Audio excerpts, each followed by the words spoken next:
pop icon, superstar, Justin Timberlake, says sometimes the greatest way of saying something is to say nothing at all.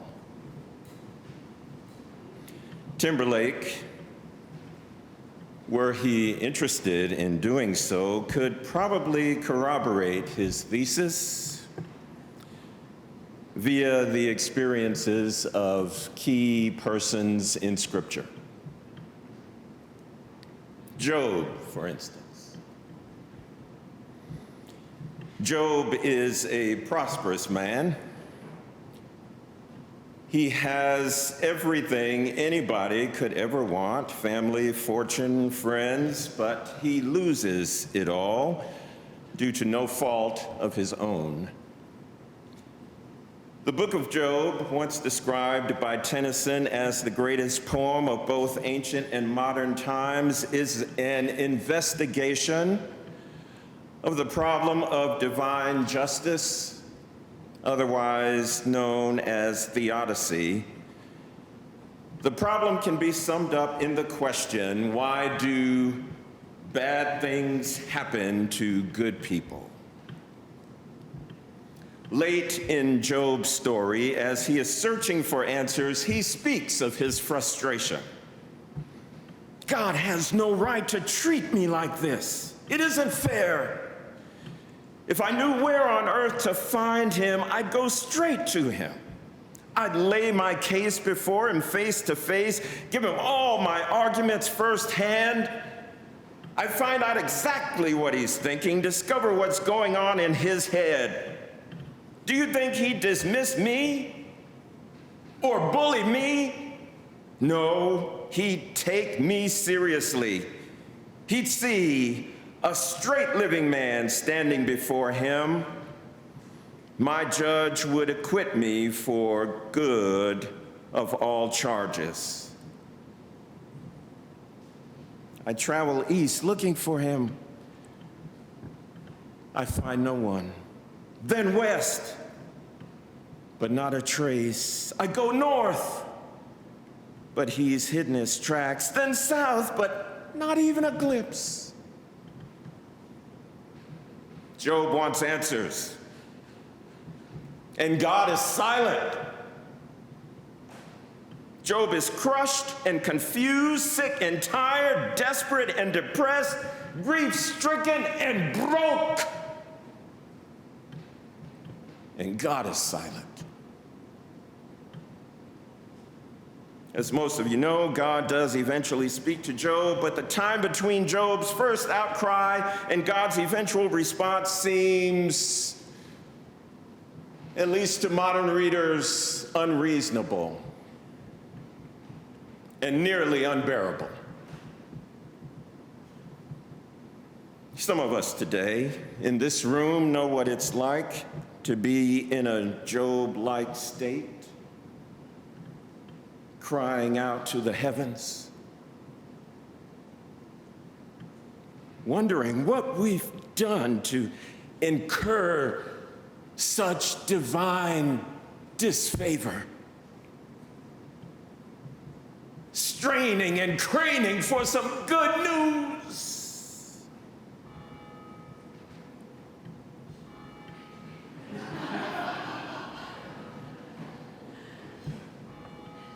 And hearing none.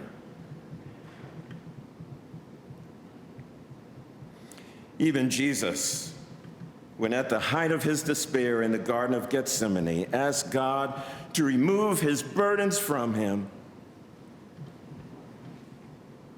he received no response.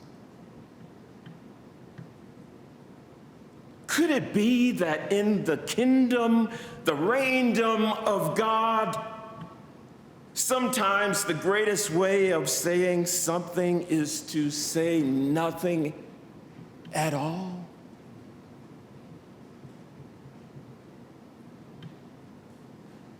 Frederick Buechner said, "Listen to your life. see it for the fathomless mystery it is, in the boredom and pain of it, no less than in the excitement and gladness. Touch, taste, smell your way to the holy and hidden heart of it. Because in the last analysis, all moments are key moments. And life itself is grace.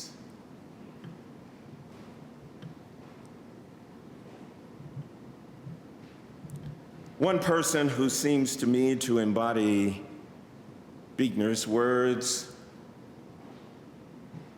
is Ruby Sales. Born in 1948 in Jemison, Alabama, Ruby Sales is an African-American activist. She came of age in the 1960s during the height of the civil rights movement.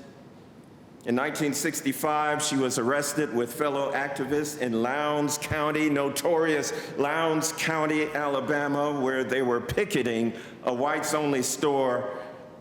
They were arrested, no surprise, and jailed for 6 days, no surprise. After being released, Sales and a few others went to purchase sodas at a nearby store. She was threatened by a deputy police officer who pointed a shotgun right at her. One of her colleagues was Jonathan Daniels, a white man, a 1961 graduate of the Virginia Military Institute, top of his class. He was preparing for ministry at the Episcopal Theological School in Cambridge, Mass. When Daniels saw the shotgun, he pushed Ruby out of the way and took the shot that was meant for her. He died on the spot. Sales, for her part, was so traumatized by the whole scene that she nearly lost the ability to speak.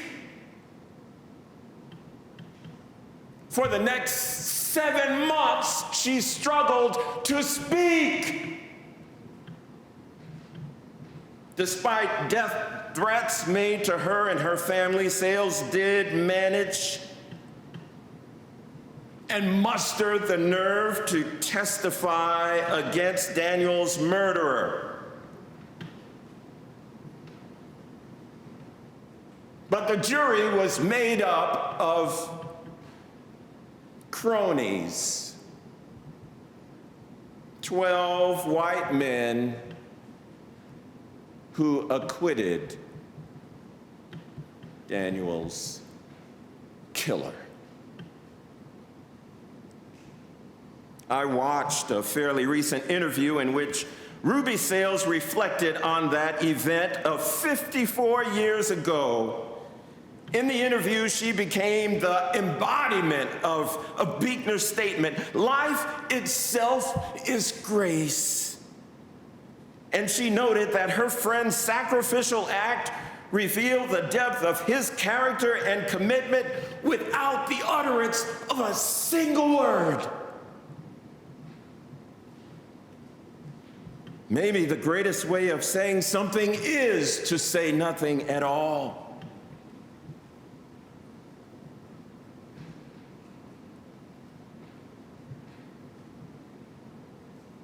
Now, to be sure, there is a time to speak. And according to the Pope, there is a way to speak. Did you all see that story from last week? Pope Francis took to advising his 1.2 billion adherents about word usage, coming out against adjectives. Pope says you should not use adjectives to describe your Christian journey. We're not good Christians. Good in front of Christians just weakens Christians. We're Christians. So Pope doesn't like adjectives. He's all for nouns, adjectives not so much. Sorry, just had to throw that in. I have worked with words all of my professional life, first as an ad man in New York City, where I assisted my industry borrowing from an old Cary Grant movie and making people who can't afford it buy things they don't want with money they haven't got. After that, I went to 8 years of that. After that, I went to seminary, maybe in search of redemption. And for the last 20 some odd years have been in ministry where I have seen the power of the word to comfort, to enlighten, correct, heal, and inspire. More importantly, you and I, all of us, every day see and hear the clanging cymbal, noisy gong, media-obsessed tweet types in the world. We know that talk is cheap and faith without works is dead. But we've also seen the power of language to loose the chains of injustice and untie the cords of the yoke, to set the oppressed free and break every yoke.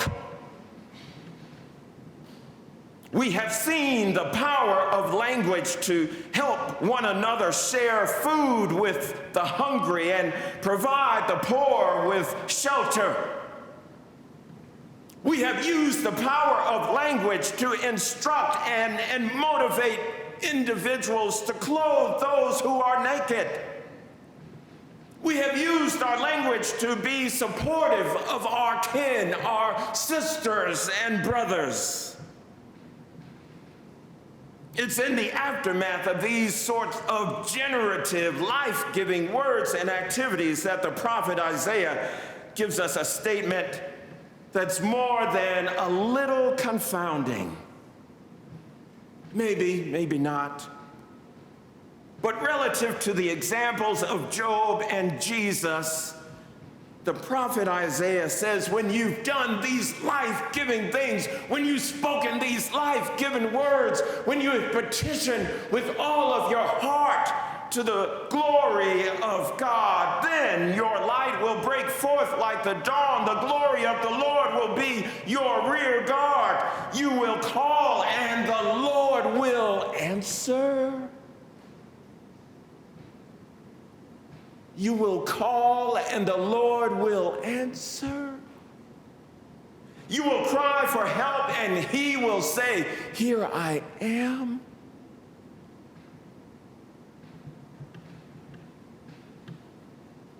Frankly, I don't know how to synthesize all of that.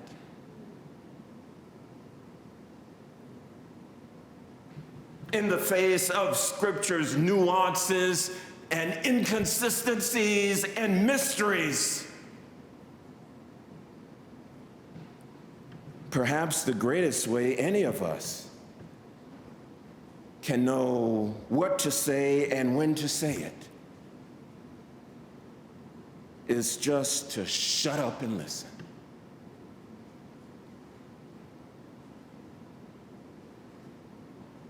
Just shut up and listen.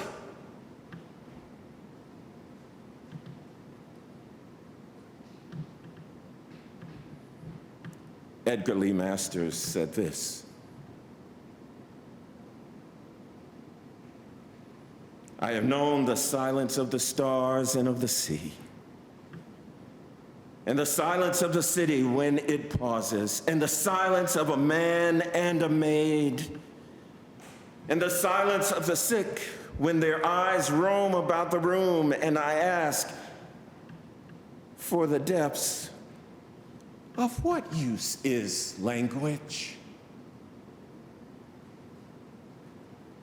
There is the silence of a great hatred, and the silence of a great love, and the silence of an embittered friendship. There is the silence of a spiritual crisis through which your soul, exquisitely tortured, comes with visions not to be uttered into a realm of higher life. There is the silence of defeat. There is the silence of those unjustly punished. And the silence of the dying whose hand suddenly grips yours. There is the silence between father and son when the father cannot explain his life, even though he be misunderstood for it. There is the silence that comes between husband and wife. There is the silence of those who have foiled, and the vast silence that covers broken nations and vanquished leaders. There is the silence of Lincoln, thinking of the poverty of his youth, and the silence of Napoleon after Waterloo, and the silence of Joan of Arc saying amid the flames, "Blessed Jesus!" Revealing in 2 words all sorrows and all hope. And there is the silence of age, too full of wisdom for the tongue to utter it in words intelligible to those who have not lived the great range of life.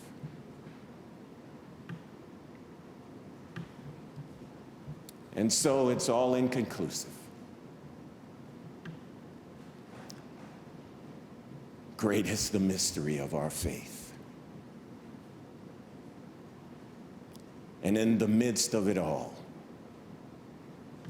perhaps we not utilize our time in idle chit-chat. Maybe we just shut the hell up and listen.